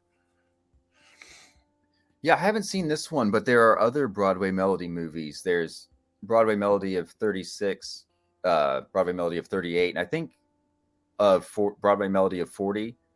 And they're all good. Broadway Melody of 40 has Fred Astaire and Eleanor Powell. It's if you're into musicals, it's a great classic musical. And I think Eleanor Powell's in the 36 and the 38 Broadway Melodies as well. Interesting. So I did want to point out, is that the last one? Oh, no, there's one more. Okay, so the last Warner Archive is Dewberry Was a Lady. This is from 1943, and this will have Seeing Hands, an MGM short, an MGM cartoon called Ba Wilderness, and then the original trailer. In this film, we got Red Skelton, Lucille Ball, Gene Kelly. This one is one of the most enticing ones from this month for me. Looks great. It's Lucy. I mean, come on. Yeah, I actually meant to, and recently I watched a movie with an early Lucille Ball performance. It was called Stage Door, directed by Gregory LaCava, and it's got Katharine Hepburn, Ginger Rogers, and Lucille Ball. And it's a great like screwball comedy, and it's a great early role for Lucille Ball. You can see that she was going to become a star for sure. Yeah. Nice. So one of the things I wanted to point out, I can't remember if it's 1 or 2. I think Broadway Melody or Cimarron, or maybe both. I read about this the other day. Now I'm forgetting, and I'm an idiot and a terrible host. I'm sorry. One or both of them had won the Best Picture Oscar. And I believe now... What's that? Cimarron won. Okay, Cimarron won. Yeah. So I believe now we're down to only 3 or 4 Best Picture winners that have never been released on Blu-ray. We're getting very, very close. So if you are going for that type of collection where you want all the best pictures on Blu-ray, this is going to be the one that you're paying attention to, and you're just getting that much closer to getting all of them in HD, which is great. They should be, obviously. If you're a Best Picture winner, it should have access to it. Yeah. Next up, we got some release details for the Audie Murphy Collection number 3 from Kino. This is coming on August 15th, which is my wife, Miss Connected's birthday. We got a new audio commentary for Hellbent for Leather by Toby Rohn. We got a new audio commentary for Posse from Hell by C. Courtney Joyner and Henry Park. and Showdown gets nothing. I don't know why they did that. It seems like they could have got anybody to do a commentary for the last one. They just said, 2 out of 3 ain't bad. Yeah, I've at least seen Posse from Hell and Hellbent for Leather. I don't recognize the title Showdown, but yeah, I've seen quite a few Audie Murphy movies. Hellbent for Leather is the big one that a lot of people have been waiting on. So I'm glad this is coming out. And I almost feel like we're probably going to get another Audie Murphy collection. Kino really loves the Audie Murphy sets. Yeah, I mean, they could be releasing Audie Murphy Collection 17 in about 6 months. This is true. Let's see. Next up, oh gosh, another 3 times in one episode. A little bit of self-promotion. I don't know that I've even ever talked about it live during the show, but I co-host another podcast called The Incinerator, and I co-host that with Billy Ray Bruton, who's been on the show before. And we are doing something crazy where if you sign up for the Patreon for The Incinerator in the month of June, we are entering you into 3 different prize packs. The grand prize winner is going to get an all expenses paid trip to the Make Believe Film Festival in Seattle, literally in 2024. All expenses paid trip. Second prize is going to get a physical media prize pack curated by me. And then third prize is going to be getting the Cinephile Game Night card game. If you've ever played, it's a lot of fun. We do Cinephile a lot in the Incinerator. If you've never given it a listen, please go give it a listen. It's a really fun show. And now we are also doing video, which is kind of amazing. So if you sign up for the Patreon, you can see some of the video episodes of the show. And we get guests that you're going to want to see. And their reactions to some of these landmines that we do on the show is amazing. If you've never heard of the show, real quick, it is a subverted movie, music, everything elimination game. The first year we were only movies, but now we've gone into more obscure things. Like pretty soon, I think we're doing an episode, Incinerated Movie Podcast. And so we get a list of 16, and 2 guests have to decide which ones are going into the incinerator, never to be seen again. In season 2, we've had the engineers come on and take place in the show live. And then there are new landmines that we're developing all the time. The winner of season 2 is going to get $1,000 to the charity of their choice. So it's a lot of fun. Please come check it out.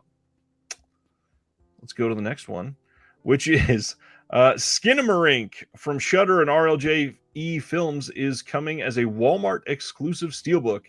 I'm very curious. You probably did not watch this, did you? No, I haven't seen this. Curious, anybody in the chat really loves Skinamarink? Like, I know Celeste really loved it. There's a handful of people that this really, really worked for. This really did not work for me. Yeah, I did not like this movie. Video Store, if you ever want to guest from across the pond, let me know. I do. Send me an email. Let's talk. We are trying to book out a couple more episodes for the rest of this year. Send me an email. There you go. Silent Mandible says, quite liked it. Reminded me of childhood. Jeremy Long did not like it. Holland said, conflicted on Skinamarink. Ash says it was a slow burn, not for me. Fell asleep and the phone woke me up. Stan says, I didn't love it, but I admire its audacity.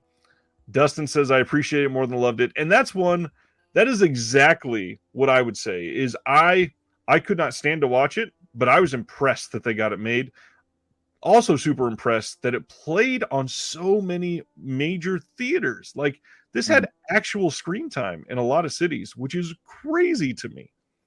And I do bet if I saw this in a theater, I would have liked it a lot more than I did at home. Chris says it worked like fuck for me. Nice. Interesting. Carrie Mulligan, I love Skinamarink the second time and was intrigued but confused the first time. Yeah, that makes sense. I don't know that I could bring myself to watch it a second time unless it was in a theater. I might actually do that if I had another opportunity. Didn't Celeste say it was the scariest movie they've ever seen?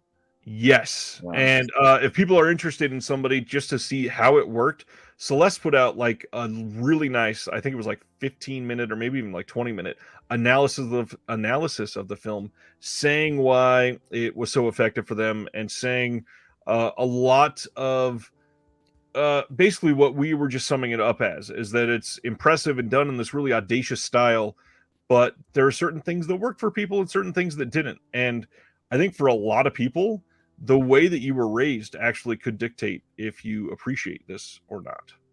So, yeah. Carrie says, I love that the Blu-ray gets a commentary. Me too. I do kind of want to hear that commentary just to see what they say. Watching it in the theater twice was the best one. Man, I'm jealous. Yeah, I wish I had more theater time.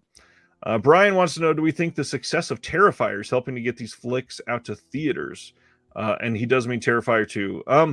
I don't think Terrifier 2 specifically helped this one, but I think it will help more in the future.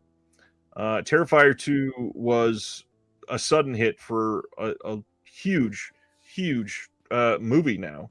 It was very much an indie and got a lot done behind the scenes. Terrifier 2, it just won Fangoria Chainsaw Award or 3, maybe something like that. Yeah, I'm very curious to see what we're going to see in the near future. Chris says, watched it in a small packed theater, definitely helped. It cost nothing and made a mint. Yeah, that's true. The audio was intense in the theater. Had my fingers ready to drive into my ears at one point. Yeesh. Interesting. July 25th, WB is giving us Justice League Warlord on 4K. Are you into any of these DC animated films? No, I haven't seen any of them. I've seen a couple of them, and this one is intriguing. The one thing that gets to me is they seem to be just arbitrarily deciding certain ones going on 4K and certain ones not. But their animation is honestly pretty decent, and a lot of the DC animated stuff is way better than what they've done for the live action films. So yeah, highly recommend a lot of the DC animated films. Plus they got actual features on here. So check that one out. That one is July 25th on 4K. Big Lebowski is also getting a 4K Steelbook.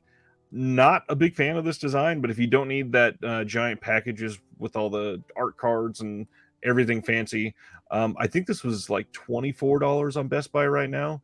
The other package will likely be $35 plus. Oh, did I say the wrong title? Stan, what was it called? Whoops.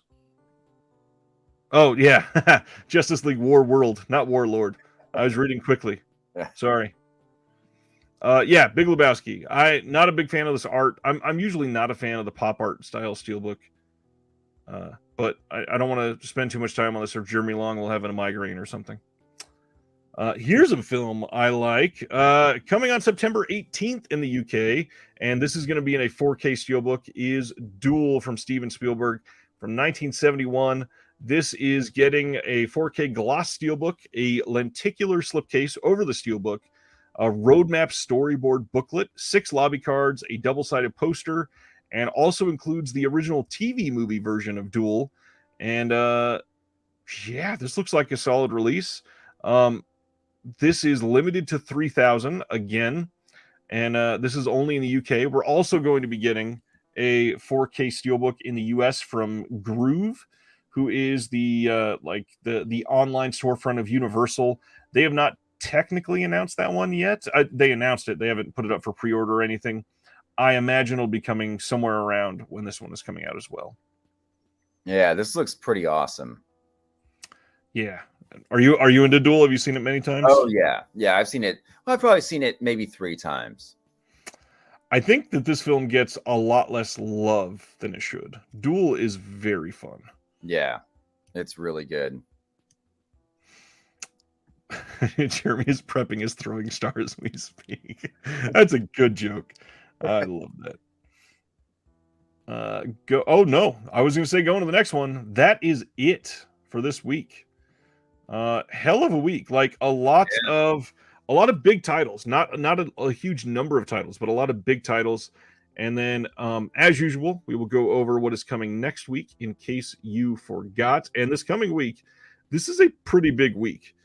We've got the Super Mario Brothers movie is coming out. This one is odd because this didn't have a set release date until I think it was Tuesday. And by then, a lot of people have received their stuff from Best Buy already. Like they were receiving it last weekend.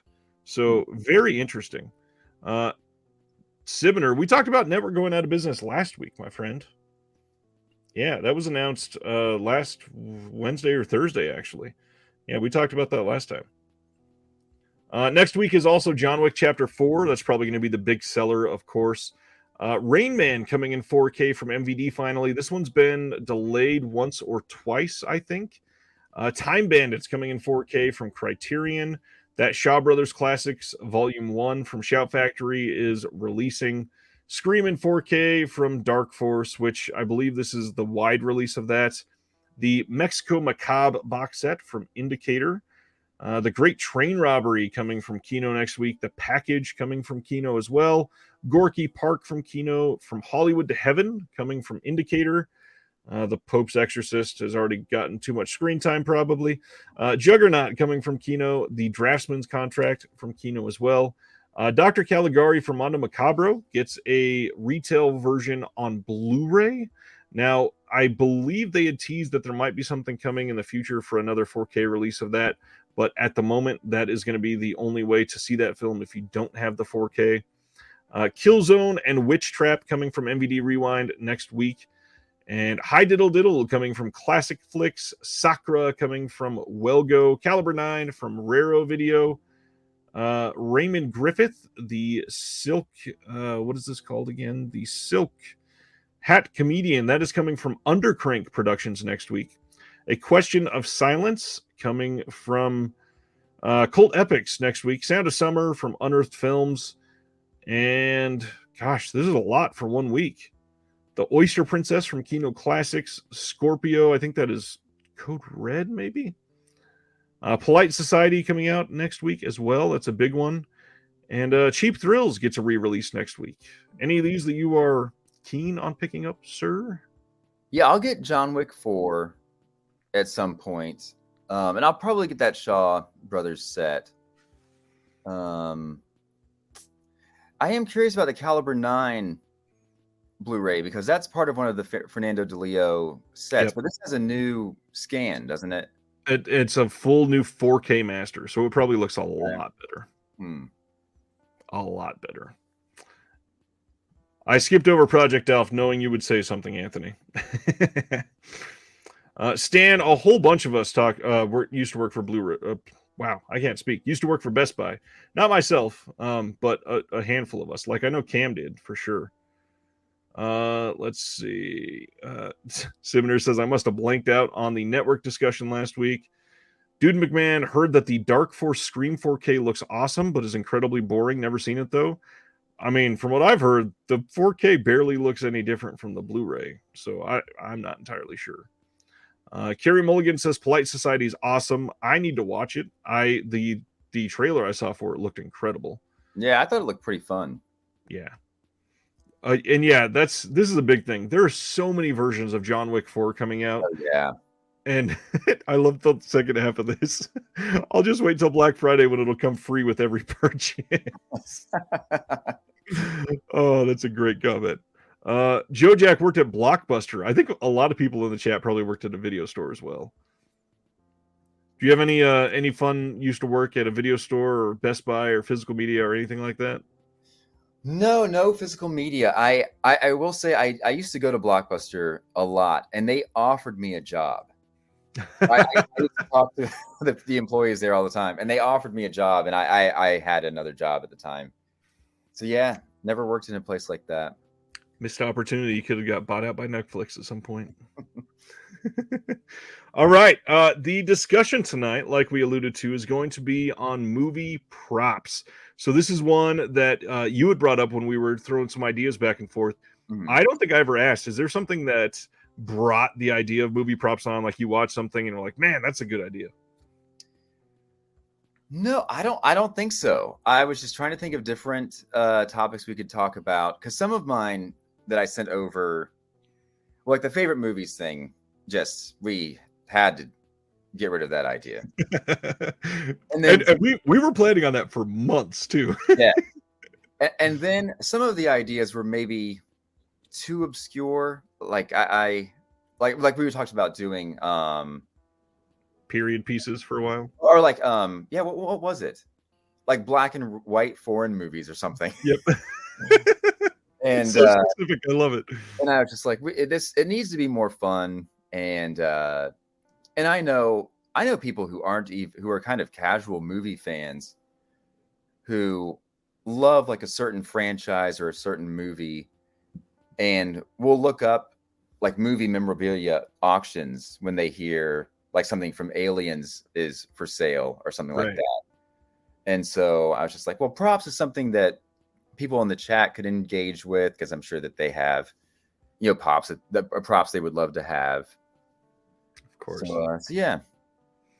I'm very curious to see what people are going to say about this one, because there are so many that I started to think about this, and the ones that came to mind were things that we kind of see everywhere. Mm-hmm. They weren't made for that movie. It was just used in a special way in that movie. And so when I was narrowing down my 5, it was really, what is something that was made for this movie that is so freaking iconic that I go back to it, and when I think of that movie, these are the 5 that I think of. And I think I landed on a pretty decent 5. I had to choose a couple that were different from yours, since I saw your list ahead of time. Oh, okay. We would have shared a couple, because I love a couple of yours. We are going to count down from 5 to 1, and I even set up this wonderful photo gallery so we can see Hunter's first pick, number 5 here. Why don't you go ahead and share that?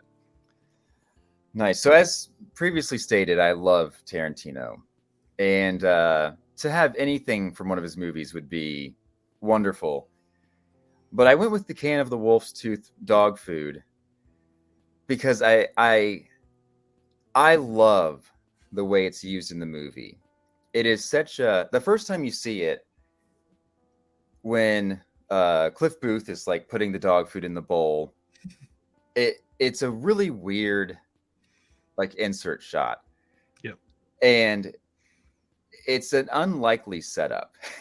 Like, you don't think, oh, he's showing you exactly the size, like the dimensions, and from hearing the sound it makes when it lands in the bowl, you're getting an idea of what the weight is.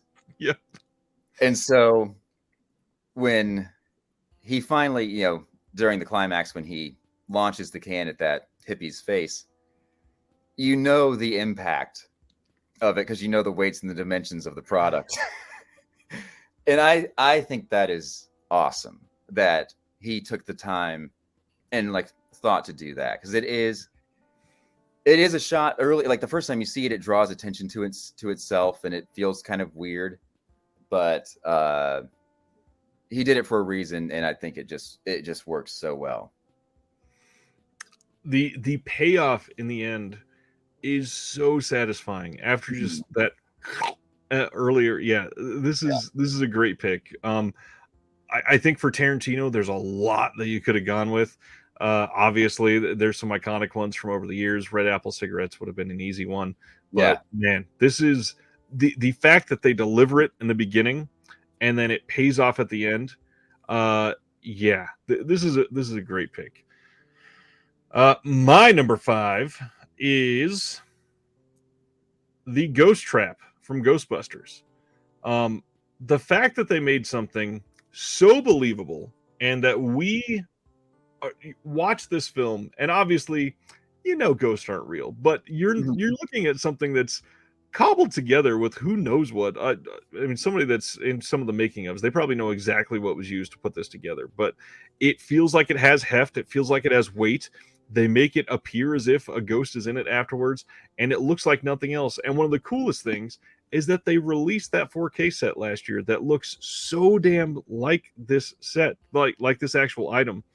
I love it. Ghostbusters is a classic, obviously, but I wanted to go something with this that it felt real, even though it felt so janky. I mean, this group of people that had no money basically put together something that could capture ghosts. Like, it is the coolest way to deliver something like this in a comedy. I love Ghostbusters.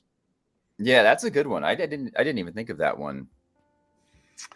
Yeah, it's an interesting one. Yeah. Number 4. All right, so number 4, obviously this is the doll from Dario Argento's Deep Red. And I love Argento. I keep going back and forth with who I like more, Lucio Fulci or Dario Argento. Right now, it is Argento, and so if I'm able to collect something from an Argento movie, this is just the first thing that came to my mind.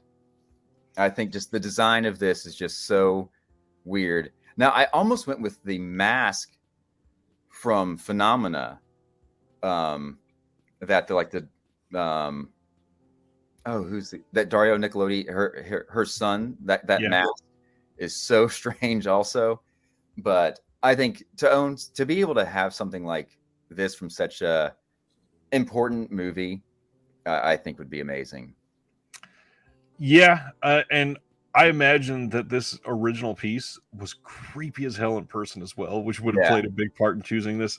I love Deep Red. I'm glad that this is on at least one of our lists. This is a stupendous pick.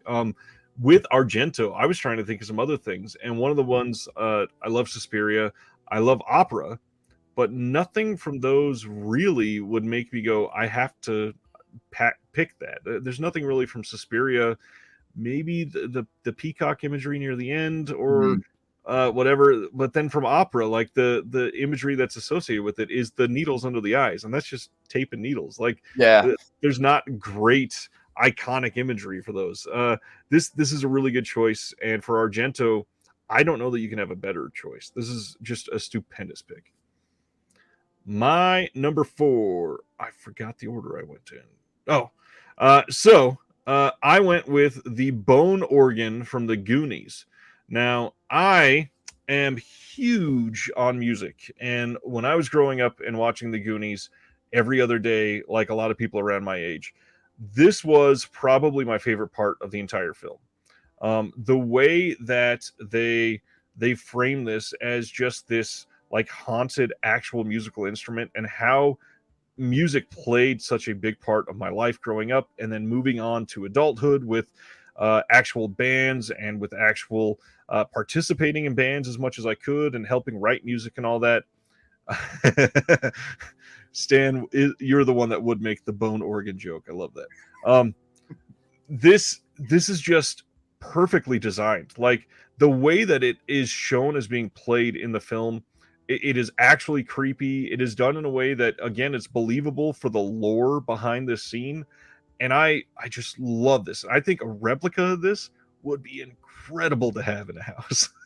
Yeah, it is awesome. That is a really good pick. I love the way it's set up, but I got to admit, looking back at it now, the top half of it looks very Games of Thronesy. Oh yeah, I can see that. Either way, let's go to your number 3. All right. So I adore David Lynch. And I was thinking of, like, I have to have something from a Lynch movie. And the first thing that came to mind was actually the blue box and the key from Mulholland Drive. See, I almost went with the Eraserhead Baby. Oh, okay. Yeah. I thought about the Eraserhead Baby, but then but Blue Velvet is my favorite Lynch movie. And I decided I had to go with the ear. And I actually think the line is really funny when Kyle MacLachlan brings the ear to the detective, and the detective looks in the bag and he says, "That's a human ear, all right." And for some reason, the delivery of that line I just love. But yeah, I love Lynch, and I'd love to have this ear. Love that sentence taken out of context. Yeah, there's a lot from Lynch that I wanted to go with. I let you have yours. I don't think I had anything other than the Eraserhead Baby that really was going to mean as much to me. With some of the others, there was, the blue box maybe, but a lot of the other stuff, I don't know. It's just not quite as iconic as the ear. I think that's the biggest thing. I mean, the ear is Blue Velvet. This is what people look back on and go, yeah, this is the film.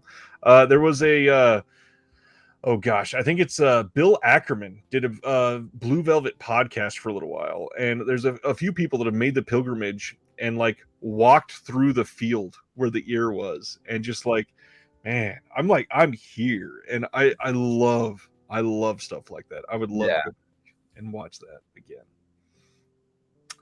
My number three, I went, of course, with the Lament configuration from Hellraiser. Let me make this a little bigger. Obviously, this is a great pick for me because I love horror. I love puzzles. I love the way that they built this. I love that they actually sculpted this out of mahogany and made it super nice. I love that this is used to literally summon the Cenobites.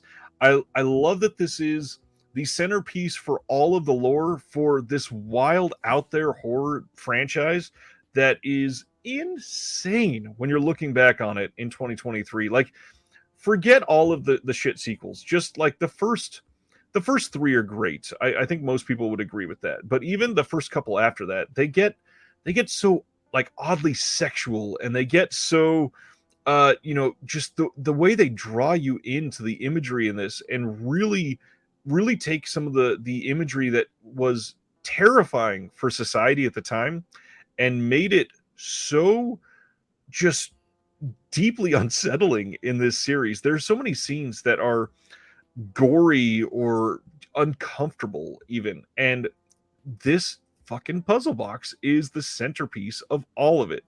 I love Hellraiser, especially the first one, and the second one's amazing too, but this is one that without this, it's literally just a solid little block, but the movie itself turns this into something so different. But the fact again that they literally sculpted like 40 of these for each movie by hand is amazing, and they would have to be careful with it and try to catch it so that they wouldn't break. Like, that is amazing to go through that much detail. Yeah, that is amazing, especially, I mean, having to do this 40 times. But yeah, that's really cool. Number 2, and for yours, it's the glass unicorn from Black Christmas. Now, I say unicorn. Now, is it a unicorn or a Pegasus?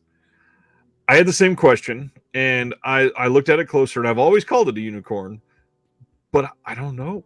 I mean, this is just so cool. I don't know. Yeah. Yeah, if we had done a favorite movies episode, Black Christmas would have been talked about. It is in my top 10. I love this movie. And this is such an iconic. Civitor says a Pegasus has wings and it doesn't have a horn, but well,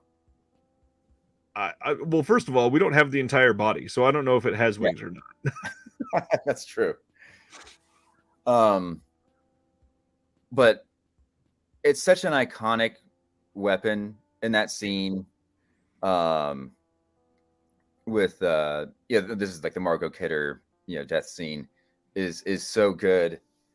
And yeah, I mean, I would love to own anything from Black Christmas, but this is definitely like the coolest prop, I would say, in the movie. This is one of those films that stuck with me for the longest time when I first saw it. I mean, the biggest thing for me is that through this entire movie, there's somebody suffocated up in the closet of this film, and nobody knows.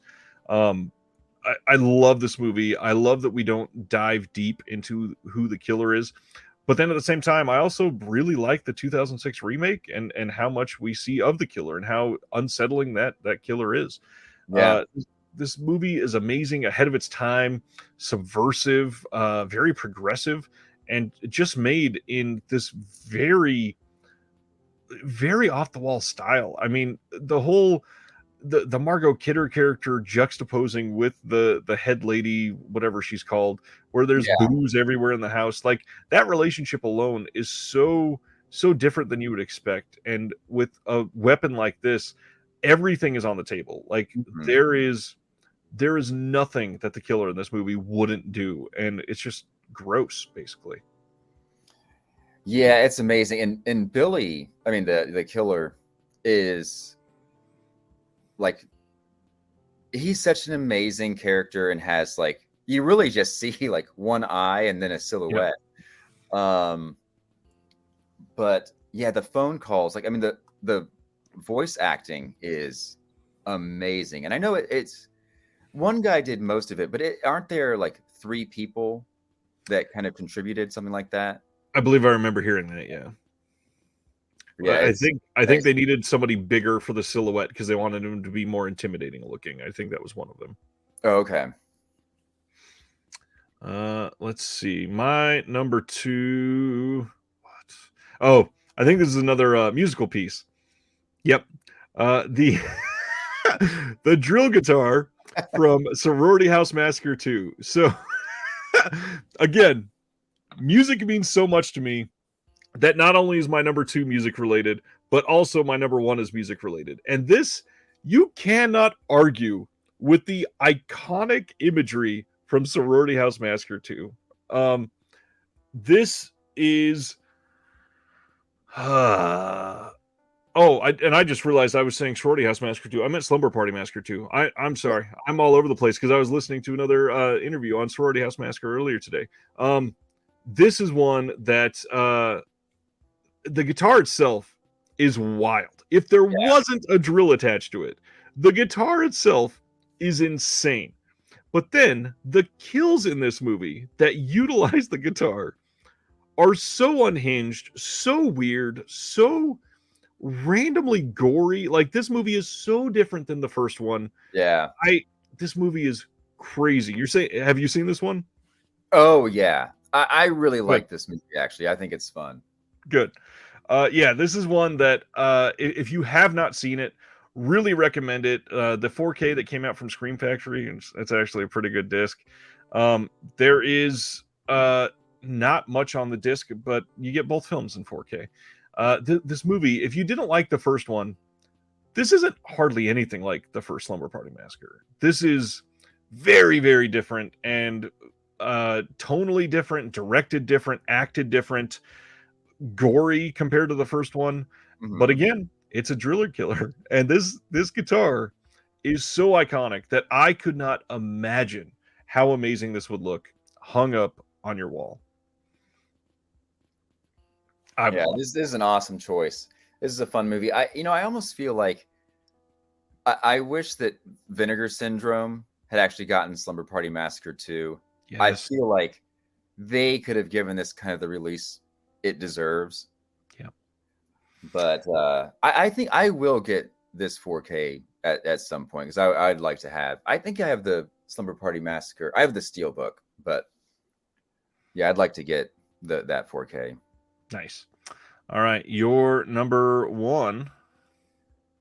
All right, so there are, for some reason, there are 7 wonders of the world. Right?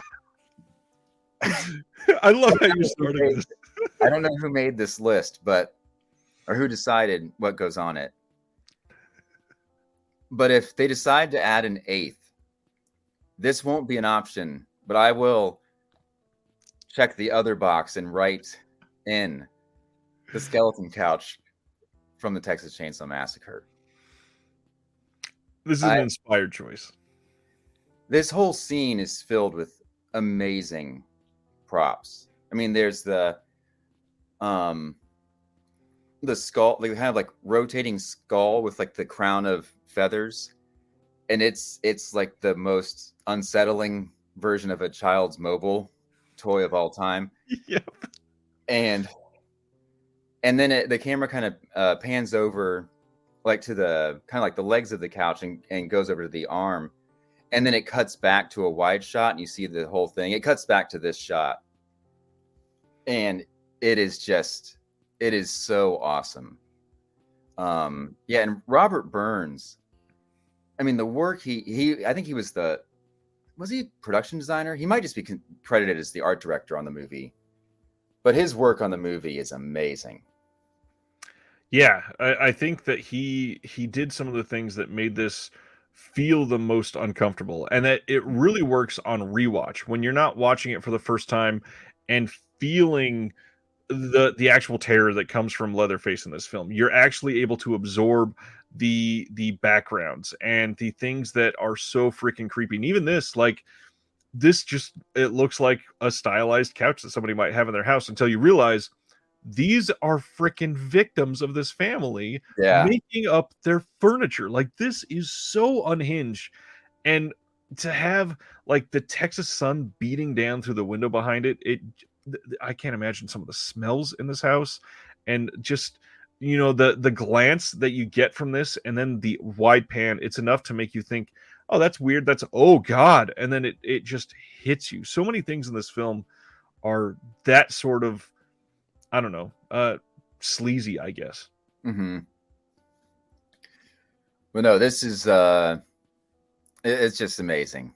It's just the coolest thing. And I think the a lot of the like pieces that were made were exhibited in a museum in Texas for a while. I doubt that's still the case at this point, but this would have been like worth a trip to be able to see these things in person. Yeah, it definitely would have been. And I know that the ownership of the house has changed hands so many times, but yeah, I would love to see a lot of the stuff from down there. I did want to point out before I go to my number one, Dave actually calls out one that I almost included, was something from Phantom of the Paradise. I love Phantom of the Paradise and almost went with The Mask for that because it's so freaking just perfect. It makes the perfect character. I love Phantom of the Paradise so much. Good call out there, Dave. But my number one, and let me make sure that it is actually on here properly before it fills the whole screen, because it's a really big picture. There we go. There it is. Okay. My number one, like I said, is musical related, and I had to go with one of the best films from the last 10 years. The Doof Warriors flame-throwing electric guitar from Mad Max Fury Road. This thing like captured my film-loving heart when I saw this in the theater. And I loved everything about this.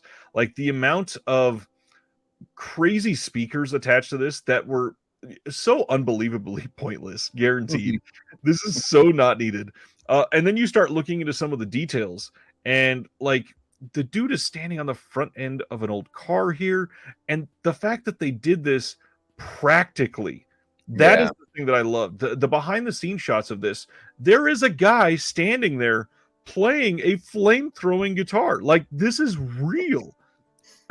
How I couldn't pick anything else. The moment that we started talking about props, I went, the thing that I would pay, like if I had $2,500 and somebody made a replica of this that was identical, I would pay for that in a heartbeat and put it up on my wall. I would love this.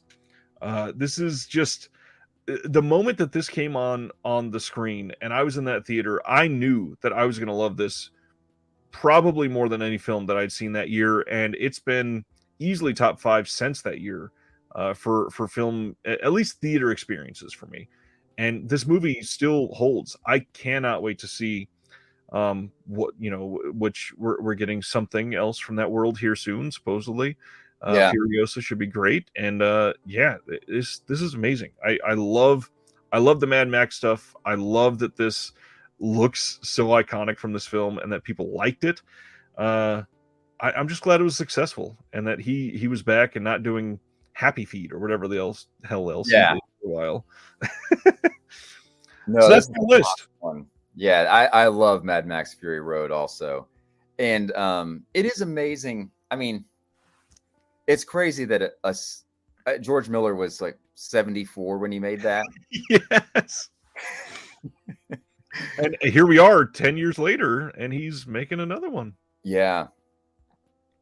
It's crazy. Were there any others that almost made your list that you want to bring up?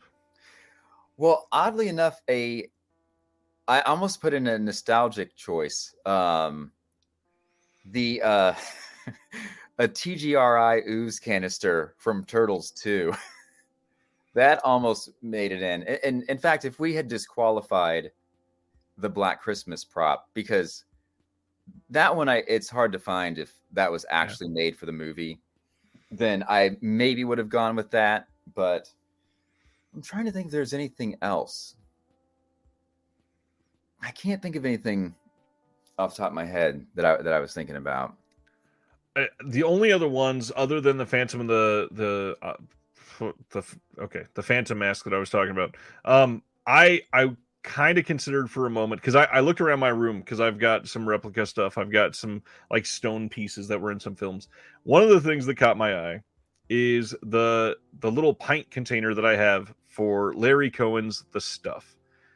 I love The Stuff. I love that movie, and I know that the first time I saw it, just taken aback by I think this is the movie that got me into like practical blob melt effects and really loving that. So that could have been up there. I really would have loved the shunt from Society, which is really weird to say, but I don't even know if you count that as a prop since it's mostly just prosthetics on a bunch of people. But there's so much that's made for these films, but is really only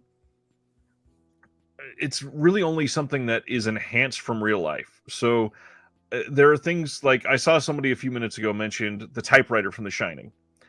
It's great, but it wasn't made for that film. It was just a regular typewriter that they used, and it was iconic from the film. Oh, there we go. Griff says, can't believe nobody mentioned Shelley Duvall's cigarette from The Shining. Like, obviously, it's iconic, but it's just a cigarette. It's not something that was made for that specifically, which is what we were going for. If we were going for things that were, taken from real life, even Lebowski's rug could have been one that you were looking at much closer. There's a lot we could have used. Either way, I think these are great lists. The Stuff is one that I might regret for not including. But other than that, I just thought of one actually. One of a movie I used to watch a ton when I was a kid was Zulu. Are you familiar with that movie? I am, yeah. Okay. And the spear and shield that the Zulus have. Yeah. Now those were definitely not made for the movie. And that's why I didn't choose it. Right. But the like the sound they make when they like pound the spears on the shield is that would just be a great thing to have at the house. To make the sound. Like if your favorite team scores a touchdown, you start pounding on the spear. But no, that was something else that I thought about because that was kind of a childhood favorite. I want to see the news report of somebody trying to break into your house and you're sitting there with this shield and spear. Yeah. Just get away. Hopefully you've seen Zulu and you recognize this. Yeah, I mean, these are great. I see a couple others mentioned here. The amulet from Monster Squad, that's a good one. Ice says the inflatable co-pilot from Airplane, that's a great one. The cube from Cube, the Holy Grail from Last Crusade. I think somebody earlier said the sphere from Phantasm, another great choice, another one that I looked at. And that was the hard thing because there's so many like masks, and maybe one of these days we'll have a guest that wants to do top 5 masks or something like that. But a lot of those, they were used in something else, and I couldn't really think of one that meant that much to me that I wanted to use. But I kind of, I was mentioned prosthetics a minute ago. I think it'd be fun to do best prosthetics or 5 favorite prosthetic usages. Yeah. I could see somebody going with the balls from Step Brothers. Yeah. Or now, what would be a great one is Watto from Total Recall. Yep. That would be great. Paul says the exploded head from Scanners. The mask from Terror Train, that's a good one. Mm-hmm. The Halloween 3 masks, that'd be a big one. The balls from Waiting. Oh God, Waiting is so raunchy. Dirk, yeah, that was the obvious is Dirk Diggler's package. This has been fun though. I think you picked a great topic. Love the list, and yeah, this has been a good night, my friend. Thanks for hopping on again. Yeah, no, thanks for having me back. I had a lot of fun. I know you got to wake up in like 2.5 hours. Well, I'm gonna sleep in. I normally wake up at 3. I try to work out before my kids wake up, but no, I'll probably sleep. I'll sleep till hopefully 5 or 5:30 whenever they wake up. Nice.